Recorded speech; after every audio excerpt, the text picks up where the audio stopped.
በስመ አብ ወወልድ ወመንፈስ ቅዱስ አሐዱ አምላክ አሜን። እግዚአብሔር ቤተሰቦች እናታችን የቅድስተ ቅዱሳን የኩራኤተ ሰማዕት የመዝገበ ጸሎት የቅድስት ድንግል ማርያም የአስራት የኩራ ልጆች በወደደንና በፈቀረን እስከ ሞት ድረስ በደረሰልን ጌታችን የመድኃኒታችን ኢየሱስ ፍጹም ሰላም እንደምን ቆያችሁ? አሜን። ያያሉ እግዚአብሔር ስም ከአጽናፍ አጽናፍ ከዓለም ዳርቻ እስከ ዓለም ዳርቻ መጽሐፍ እንደተመሰገነና የተወደሰ ይሁን። ያው ማቴዎስ አንድምታ ባለፈው ካቆምንበት እንቀጥላለን ማለት ነው። ለምን በኮከብ አምሳል ሰብአ ሰገልን መራቸው የሚለውን እናይና ቁጥር 3 እንቀጥላለን።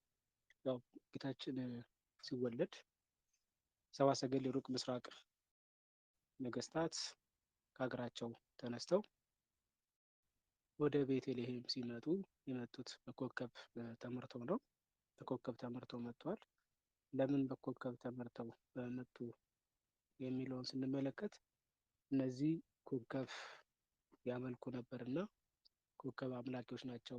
የሩቅ ምስራቅ ነገስታቶችም ሩቅ ምስራቅ ህዝቦችም በለመዱት ለመሳብ ኮከብ ያመልኩ ነበርና በለመዱት ለመሳብ በኮከብ አምሳል እየመራቸው መጥቷል። ይሄ ደግሞ የመጽሐፍት ልማድ ነው። ከዚያ ሁሉ ግብፃውያን ላም ያመልኩ ነበርና በለመዱት ለመሳብ ላም ሰውልኝ እንዳላቸው ማለት ነው። በኦሪቱ መስዋዕት ላይ ይሄ እንደ መጽሐፍት ስርዓት ነው፣ ለህግም የተመቸ ነው እና ከዚህ የተነሳ በኮከብ አምሳል መርቷቸዋል። አንድም ደግሞ ኮከብ አምላክ አለመሆኑን ለማጠየቅ ነው። አምላክ አማልክት የአጥቢያ ኮከብ የንጋት ኮከብ ራሱ እግዚአብሔር ሰው መሆኑን ሰውን ለማዳን የመጣ መሆኑን የሚስጥረ ስጋዌን ሚስጥርነት እንዲመለከቱ ይህን አድርጓል ማለት ነው። ይህን አድርጓል። በኮከብ ያመልኩ የነበሩትም ኮከብ አማልክት እንዳሉ ለማጠየቅ ነው። ኮከብ አምሳል የመራ እውነተኛው ንጉስ እውነተኛው አምላክ ፊት ያቆማቸው። ቅዱስ ዮሐንስ አፈወርቅ ይህን ሲናገር አይሁዶች ደንዳኖች ናቸው፣ ልበ ደንዳኖች ናቸው እና ለነሱም ለመገሰጽ በኮከብ እየመራ አምጥቷቸዋል። ኮከብ ዘይሰርቅ እምያዕቆብ ይላል፣ እምይሁዳ ይላል። ከይሁዳ ኮከብ ይሰርቃል ይወጣል ይላል እና የይሁዳ አንበሳ የይሁዳ ጌታ ኮከብ የሆነው የአጥቢያ ኮከብ ክርስቶስ መወለዱን አምነው እንደመጡ ለማጠየቅ ነው። ያው ትንቢት ተናጋሪው በለዓም የምስራቅ ሰው ነውና ነው። አባ ጀሮም ደግሞ አይሁድ ክርስቶስ ኢየሱስን በአሕዛብ እንዲያውቁ ስለፈለገ ነው ይህን ያደረገው ይላል። በኦሪት ዘዳግም ላይ በአሕዛብ አስቀናባቸዋለሁ ይላል። በአሕዛብ አስቀናባቸው ይላል እና ሕዝብ የተባሉት አይሁድ ቤተ እስራኤል እግዚአብሔርን ሲበድሉ በእግዚአብሔር ፊት ኃጢአትን ሲሰሩ እግዚአብሔር አሳልፎ ለአሕዛብ ይሰጣቸዋል፣ በአሕዛብ ያስቀናባቸዋል። አሁንም ደግሞ አይሁዳውያን ክርስቶስን የሚቀበሉ አይደለምና አሕዛብን አምጥቶ ክርስቶስ መወለዱን እንዲያውቁ አሕዛብ በኮከብ ተመርተው እንዲመጡ አድርጓል። እግዚአብሔር ዓለም ሁሉ ሊያድን ስለወደደ ስለመጣ ዓለም ደግሞ ሕዝብ ብቻ አይደለም አሕዛብም ጭምር ነው። አይሁድን በነቢያት ሕግ ጠርቷቸዋል። በነቢያት ሕግ በልደቱ እንዲሳተፉ አድርጓቸዋል። አሕዛብ ግን በወቅቱ በግሪክና በሮም ፍልስፍና ውስጥ ተውጠው የነበሩ ስለነበሩ ከዚህ ወጥተው ወደ ክርስቶስ መምጣት ስላልቻሉ እግዚአብሔር የጥበብ ሰዎችን በጥበባቸው ጠርቷቸዋል ማለት ነው። በጥበባቸው ጠርቷቸዋል። እዚህ እግዚአብሔር ሁሉን በሚረዱበት ቋንቋ ነው ሲጠራ የምናገኘው። ሕዝብ በሕግ ጠርተዋል። በነቢያት ሲጠራቸው አሕዛብ ነው በጥበብ ጠርቷቸዋል። የዓለምን ጥበብ ከንቱነት ያውቁ ዘንድ በጥበባቸው ጠርተዋል። እዚህ ሁሉም በሚረዱት በሚግባቡት ቋንቋ የጠራቸው። ለእረኞች መልአኩን ሲልክ ለአሕዛብ ግን ኮከብን የላከው ማለት ነው። ኮከብን የላከው እረኞች መልአክ እግዚአብሔርን ያውቃሉ፣ ይረዳሉ። እዚህ መልአክ እግዚአብሔር የሚያውቁት ህዝቦች በመልአክ ሲጠራቸው ህዝብ ያሉት እግዚአብሔርን የማያውቁት የእግዚአብሔር መልአክ የማያውቁት ተገልጦላቸው ያልነበሩት በኮከብ መርቷቸዋል ማለት ነው። በኮከብ ልኮላቸዋል። ቅዱስ ጎርጎርዮስ ገባሬ መንክራት መልአኩ ለእረኞች መላኩ ለእግዚአብሔር የተመቸ ነው፣ እግዚአብሔር የተመቸ ነው። ለአሕዛብ ደግሞ ኮከብ መላኩ ደግሞ ለኮከቡ የተመቸ ነበር ይላል። ይሄ ምን ማለት ነው? ያው እነዚህ እግዚአብሔርን የሚያውቁ ነበሩና መልአክ ልኮላቸዋል። እነዚያ ደግሞ እግዚአብሔርን የማያውቁ ስለሆነ ኮከብ ልኮላቸዋል ነው። ነቢዩ ዳንኤል ትንቢት ተናግሮ ነበር እና የነቢዩ ዳንኤልን ቃል ሰምተው ነው የመጡት። ነቢዩ ዳንኤል በፋርስ ምድር ላይ በባቢሎን ምድር በነበረ ጊዜ ንጉሱ ከኮከብ ጋር ይመጣል የሚል ትንቢት ተናግሮ ስለነበር ያህን ቃል ሰምተው ንጉሰ አይሁድ እያሉ አሎ አይቴ ንጉሰ አይሁድ እያሉ መጥተዋል ማለት ነው። ሰብአ ሰገል ከምስራቅ መምጣታቸው እንጂ ስለብዛታቸው ወንጌላዊው አይናገርም፣ አልጻፈም። ቤተክርስቲያን ሊቃውንት አባቶች ግን ብዙ ሰራዊቶችን አስከትለው እንደመጡ መጽሐፍ ቅዱሳዊ ማስረጃ አድርገው ያቀርባሉ። መዝሙረ ዳዊት መዝሙር 71 ቁጥር 9 ላይ ትንቢቱ የሳባና የየመን ነገስታት ብሎ ያስቀምጣል። እጅ መንሻን ያቀርባሉ። ትንቢተ ኢሳይያስ ምዕራፍ 49 ቁጥር 23 ላይ፣ ሶፎንያስ ምዕራፍ 3 ላይ፣ እንዲሁ ደግሞ ነቢዩ ሚክያስ በተናገረው ሚክያስ 5:5 ላይ ነገስታት እንደሚመጡ ይናገራል። ቤተክርስቲያን ሊቃውንቶች እና ጥቅሶችን በመጠቀም ሰብአ ሰገል ሲመጡ ከሰራዊቶቻቸው ጋር እንደው ያስረዳሉ። ሲመጡም ከነዚህ ነው ፍጻሜ የሆነው ማለት ነው። ቁጥር 3 ላይ ወሰምዑ አይሁድ ወሰምዑ ሄሮድስ ደንገጽ ወተሐውከ፣ አይሁድም ፈርተዋሉ፣ የአይሁድ ንጉሳቸው የሆነውም ሄሮድም ደንግጿል። ይህን ሰምቶ ደነገጠ። ያዘነው የደነገጠው ምንድን ነው ቢሉ ያው ነገስታቶቹ ምን እያሉ ነው የመጡት? የተወለደው የአይሁድ ንጉሥ ወዴት አለ እያሉ ነው የመጡት። የተወለዱ የአይሁድ ንጉሥ ወዴት አለ እያሉ ስለመጡ አንድ ንጉሥ ሲነግስ ሌላውን ንጉሥ አጥፍቶ ነበርና ነው። ሌላውን አጥፍቶ ነበርና ነው።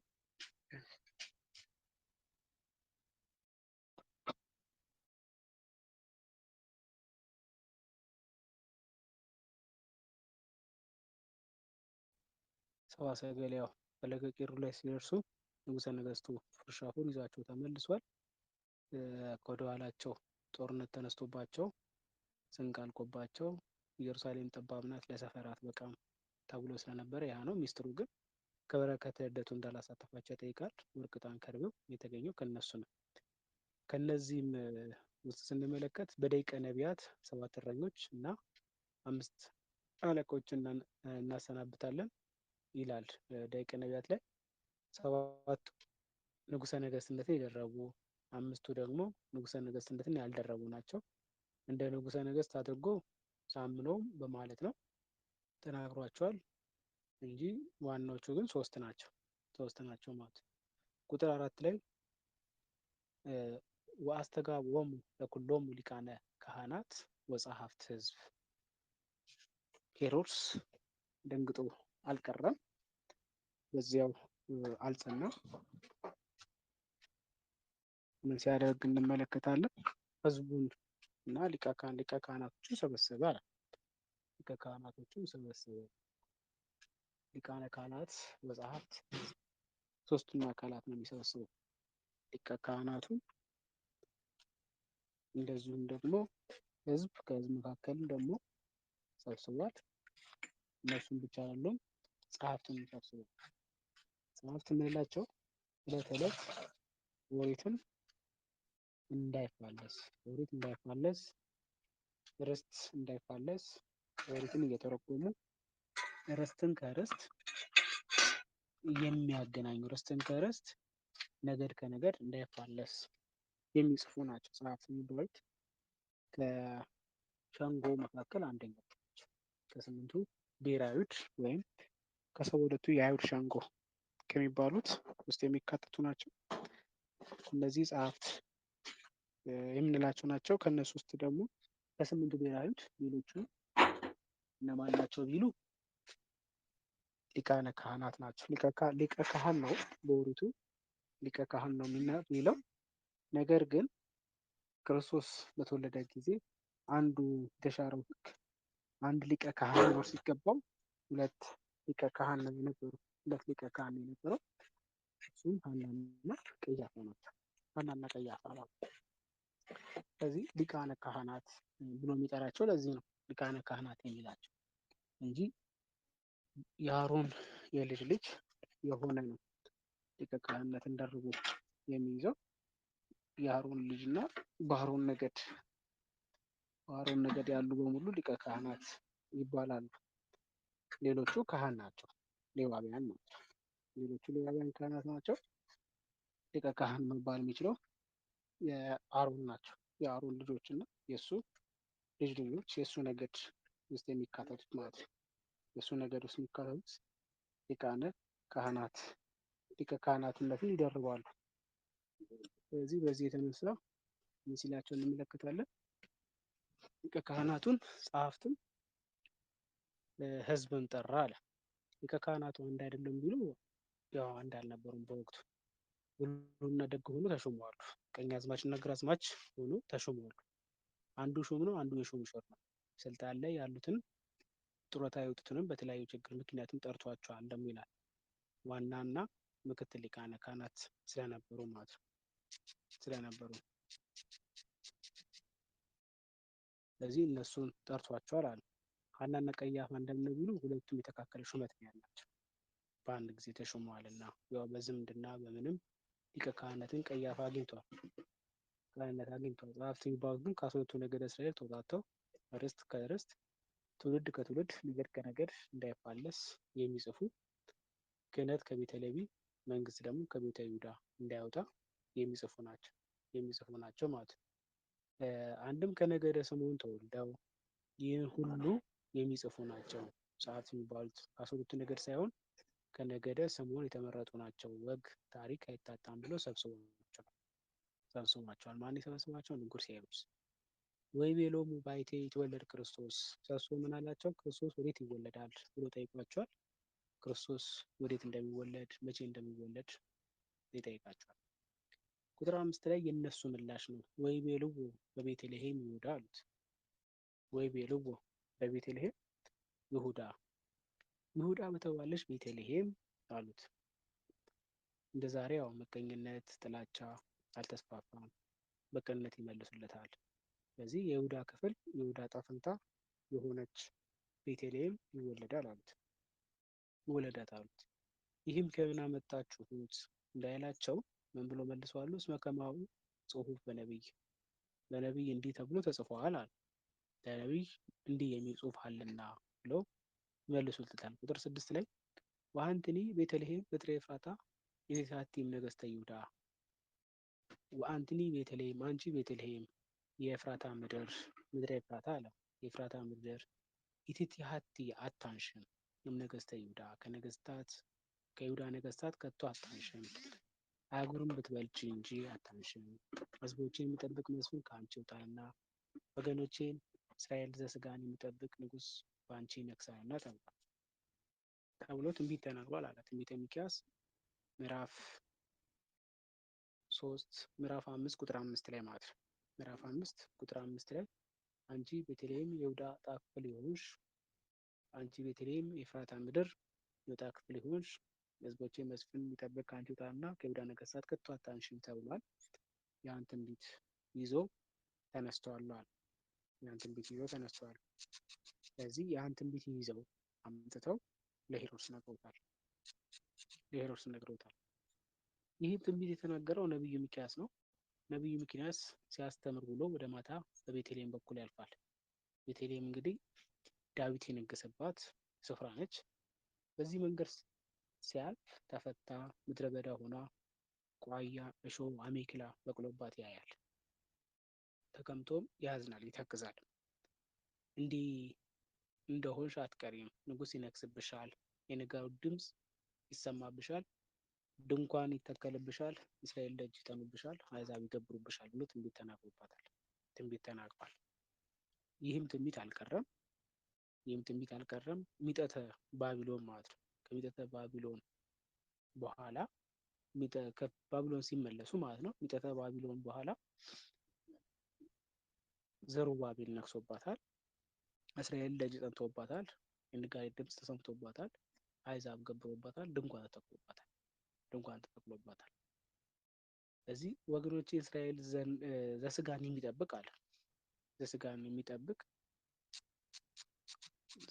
የሚጠብቅ የተባለው ለዘሩባቤል ነግሶባታል። ዘሩባቤል እንደነገሰባት እስራኤል ዘነፍስ ነው የሚጠብቃቸው ክርስቶስ ይወለድባታል። ይወለድባታል አለ።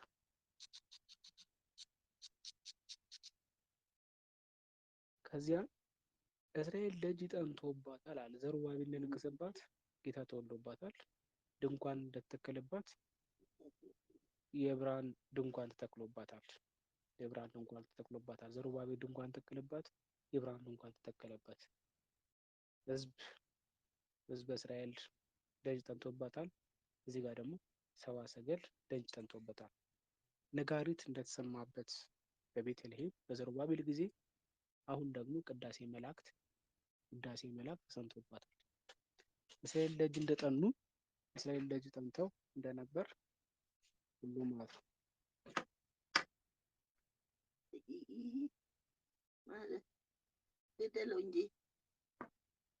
እስራኤል ደጅ እንደጠኑባት ነገደ መላእክት ደጅ ጠንቶባታልና እንደዚሁም አሕዛብ ገብረውባታል አለ። አሕዛብ የተባሉት ነገደ አሕዛብ ሰብአ ሰገል ገብረውባታልና። ለዚህ ለጊዜያዊነቱ ለማን የተነገረ ነው? ለንጉሥ ዘሩባቤል የተነገረ፣ ፍጻሜው ለጌታችን መድኃኒታችን ኢየሱስ ክርስቶስ የተነገረ ነው። አንድም ደግሞ አንቺ የኤፍራታ ልጅ የተባለችው እመቤታችን ከይሁዳ ነገሥታት ብትበልጪ እንጂ አታንሽም አለ። ሕዝቦችን የሚጠብቅ መስፍን ከአንቺ ይወጣልናል አለ። እስራኤል ዘነፍስ የሚጠብቃቸው ንጉሥ ክርስቶስ በአንቺ በባህሪ ይወለዳል፣ እምኔኪ ከአንቺ ይወለዳል ተብሎ ይተረጎማል ማለት ነው። ቁጥር 7 ወእምዝ ጸውዖሙ ሄሮድስ ለሰብአ ሰገል ጽሕመተ። ከዚህም በኋላ ሄሮድስ ሰብአ ሰገልን በስውር ጠራቸዋል። እንግዲህ መረጃ አግኝቷል። ወደ እልፍኝ አስገብቷቸው የነበረውን ሰብአ ሰገል ይጠራቸዋል። ወእምዝ ጸውዖሙ ሄሮድስ ለሰብአ ሰገል ጽሕመተ፣ ወደ እልፍኝ አስገብቷቸው ነው ሊቀ ካህናቱን የጠራቸው። ስለዚህ ሰብአ ሰገል በቆይታ ወደ እልፍኝ አስገብቷቸው ነበርና ከእልፍኝ ጠራቸው። ለምን ቢባል ካህናትን ጠየቁ። ካህናቱን ሲጠይቃቸው በአዳራሽ ጠየቃቸው። ሰብአ ሰገልን በእልፍኝ ነው ያስቀምጣቸው። ሰብአ ሰገልን በእልፍኝ ማስቀመጥ ስለምን ቢባል አላዋቂ ነው፣ አላዋቂነቱ እንዳይገለጥ ማለት ነው። አላዋቂነቱ እንዳይገለጥ እኛ ይሄን ሁላ መንገድ 2 ዓመት ሙሉ ተጉዘን መተን እንዴት እሱ እዚህ ሆነ አያውቅም እንዳይባል አላዋቂነቱ እንዳይገለጥ ነው። እንዳይገለጥ ስለፈለገ ሰብአ ሰገልን ምን ብሏቸዋል? በስውር ሰብአ ሰገል ሳያዩት ጠርቷቸዋል። ውዳሴ ከንቱንም ሽቶ ነው። አንድም ደግሞ ውዳሴ ከንቱ ሽቶ ነው። ውዳሴ ከንቱ ሽቶ ነው ስንል ምን ማለታችን ነው? ሄሮድስ አይቴ ያለው ከንጉሠ አይሁድ እያሉ ሲመጡ የተወለደው የአይሁድ ንጉሥ ወዴት አለ እያሉ ሲመጡ የአይሁድ ንጉሥማ የተወለደው እዚህ ነው፣ በቤተልሔም ነው። እናንተ 2 ዓመት ሙሉ መጥታችኋል፣ አሁን እዚህ ታገኙታላችሁ ብሎ አመላክቶ ሰብአ ሰገል እንዲያመሰግኑት ከፍ እንዲያደርጉት በስውር ጠርቷቸዋል። ስለዚህ እኛ አውቀን ከሩቅ ስንመጣ እሱ ከዚህ ሆኖ እስከዛሬ ሳይሰማ ኖሯል ይሉኛል ብሎ አላዋቂነቱ እንዳይገለጥ ከንቱ ውዳሴን ሽቶ በስውር ጠርቷቸዋል። አንድም ካህናትን ከእልፍኝ አስወጥቷል። ሰብአ ሰገልን በአዳራሽ አስጠራቸው። ይህም ውዳሴ ከንቱ ሽቶ ነው። እኛስ እንኳ አውቀን ስንመጣ እሱ ከዚህ ሆኖ እስከዛሬ ሳይሰማ ኖሯል ብሎ ከዚያ ምንድነው የመረመረው ሲባል ከዚያም ኮከብ የታየበትን ቀን ይጠይቃቸው። መቼ ነው ይህ ኮከብ ያያችሁት? መረመረ ማለት ኮከቡ በታየበት ቀን የጌታ ዘመኑን አውቆ ተረዳው። ኮከቡ ከ2 ዓመት በፊት የታየው ዘርሸት የነገራቸው ያ ኮከብ 2 ዓመት በፊት አይተውታል። ከሀገራቸው የተነሱት ያን ኮከብ አይተው ነው። ኮከቡ ሲወጣ ደግሞ ንጉሥ አይሁድ ይወለዳል ብሏቸው ነበርና አያታቸው ዘርሸት ያህን አይቶ መጥተዋል። ሄሮድስም መርምሯቸዋል። ይህ ኮከብ ካያችሁ ምን ያህል ዘመን ሆኖታል አላቸው። 2 ዓመት ሆኖታል አሉት። ለካ ያን ብላቴና 2 ዓመት ሆኖታል ብሎ አገናዘበ። ስለዚህ ይህም መጠየቁ መመርመሩ ክርስቶስ የተወለደበትን ቦታ ዓመቱን በመረዳት በኋላ ላይ ያመጣዋል። 2 ዓመትና ከዛ በታች የሆኑት ህጻናትን የሚያስፈጅ ነውና። ቁጥር 8 ላይ ወፈኖሙ ሀበ ቤተልሔም በቤተልሔም ነው ብሎ ሰደዳቸው። ወፈኖሙ ላካቸው፣ ሀበ ቤተልሔም ወደ ቤተልሔም ነው ብሎ ላካቸው አለ። ብላቴናው መርምሮ ካወቀ በኋላ በቤተልሔም ነው አላቸው። ጌታ መጣው ይባል ከሊቃነ ካህናቱ ከጸሐፍት ከምኖች ከረበናቱ የሰማው። ሄዳችሁ ብላቴናውን ነገር ጠይቃችሁ እርሱን አግኝታችሁ ሰግዳችሁለት በእኔ በኩል ተመልሳችሁ ንገሩኝ አላቸው። ይህም ያለው ምንድን ነው ስንል እኔ መጥቼ ሰግድለት ዘንድ ንገሩኝ። ለሄሮድሳውያን ሽንገላ ልማዳቸው ነውና ሰብአ ሰገልን ሲሸነግሉ የተወለደው የአይሁድ ንጉሥ በቤተልሔም ነው፣ ሰገዱለት ኑ አለ እንጂ ምን ብሎ አልተናገረ። እሰግድሎቱ አለ፣ እሰግድለታለሁ አለ እንጂ እቀትልሎቱ አላለም። እገድለው ዘንድ አላለም። ነገር ግን ምን ማለት ነው? እቀትልሎቱ ማለት ነው ትርጓሜው። እገድለው ዘንድ በእኔ ዘንድ ነው። በእኔ ዘንድ ነው አለ።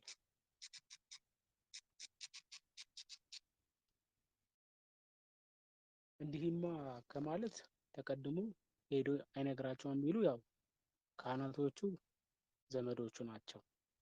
ካህናትን ሸኝቶ ለምን ነገራቸው ቢሉ ካህናቶቹ ዘመዶቹ ናቸውና ልከው ያሸሹብኛል ብሎ ነው። ልከው ክርስቶስን ያሸሹብኛል ብሎ ሰብአ ሰገል ለብቻቸው የነገራቸው፣ ለብቻቸው ነግሯቸዋል። እንዲህም ያሏቸው እንደሆነ እልፍ አላፍ ሰራዊት ደግሞ አስከትለው እገድለው ዘንድ ካለ ደግሞ እልፍ አላፍ ሰራዊትን ይዞ ነው የመጡት። እልፍ አላፍ ሰራዊትን ይዞ የመጡት እነዚህ ሰብአ ሰገል መጥተዋልና አግባ መልስ ብለው ይጣሉኛል፣ ጦርነት ይገጥሙኛል፣ ድልም ያደርጉኛል ብሎ ፈራ። በዚህ የተነሳ ምን ብሎ ሲነገር ይመከራል? እቀትልለት ብሎ አይናገርም፣ እሰግድሎቱ ብሎ ይናገራል። አንድም እኛ ብቻ መስሎን የሀገሩን ነገስታት ያምኑበታልሳ ብለው የሰብአ ሰገል ሃይማኖታቸው እንዲጸናላቸው መንፈስ ቅዱስ አፉን አጽፍቶ ነው ያናገረው ነው። ይሄማ እኛ ከሩቅ ምስራቅ ድረስ መተን ራሱ የዛው የሀገሬው ሰው የሀገሪቱ ነገስታት ያምኑበታል፣ መወለዱን ያውቃሉ፣ አምኖበታል። ስለዚህ እነሱ አምኖበታል እኛ የምንመንበት ብለው ሃይማኖታቸው እንዲጸናላቸው መንፈስ ቅዱስ ገልጦለት ነው።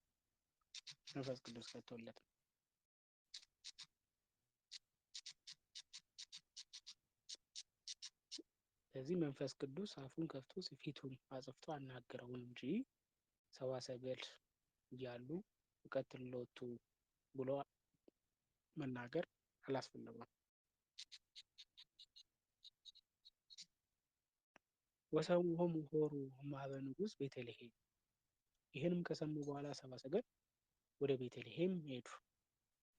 ወደ ቤተልሔም ሲሄዱ ወተአዚዞሙ ወእምከበ ረከብዎሙ ግቡ ኀቤየ። ሰምተው ንጉሥ ነውና ያው ይበጅ ያድርግ ትክክል ነው የተናገረው ብለው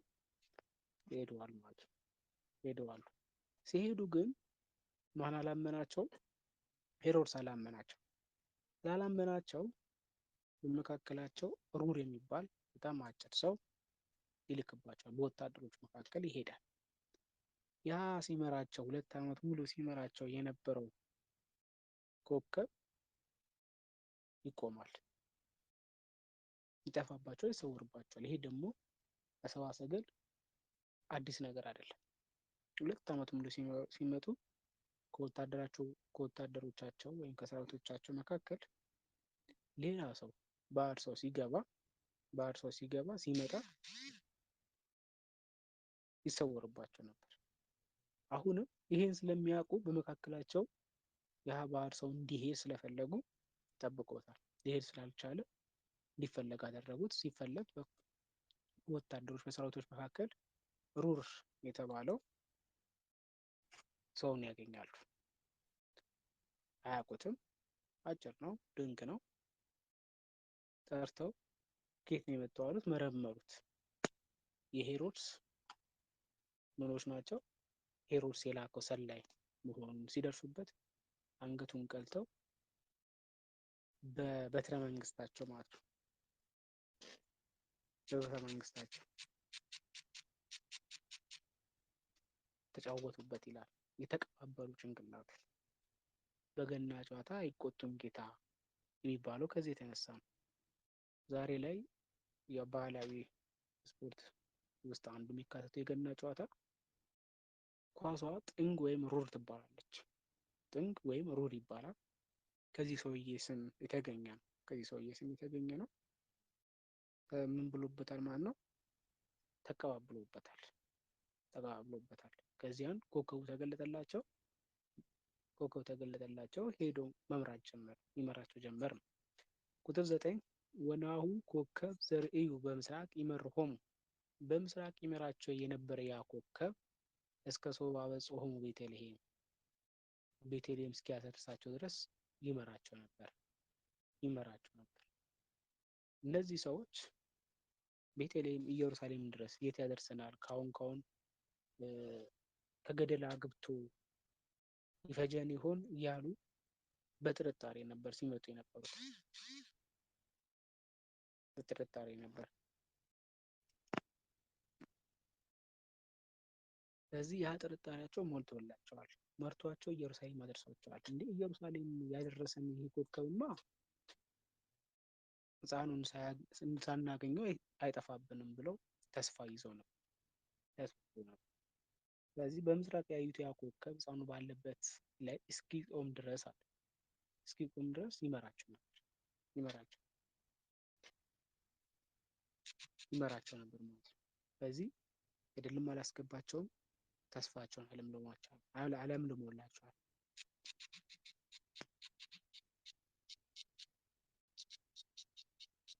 ስለዚህ ሄዶም ቆሞ አዘግዝቆ በቁመተ ብእሲ ሲመራቸው የነበረው በሰው ቁመት ሲመራቸው የነበረው ያ ኮከብ እየሰገደ እያጣቀሰ ነው ሲያመላክታቸው የነበረው። ወቆመ መልዕልት በዓት ሀበ ሀሎ ሕፃኑ ባለበት ቦታ በሰው ቁመት ልክ ዘግዝቆ በጣት እየጠቀሰ ግርግሙን አሳይቷቸዋል። ግርግሙን አሳይቷቸዋል ማለት ነው። ቁጥር 10 ላይ ይቆየን። ያስተማረን የመከረን የአባቶቻችን አምላክ ስሙ የተመሰገነና የተወደሰ ይሁን።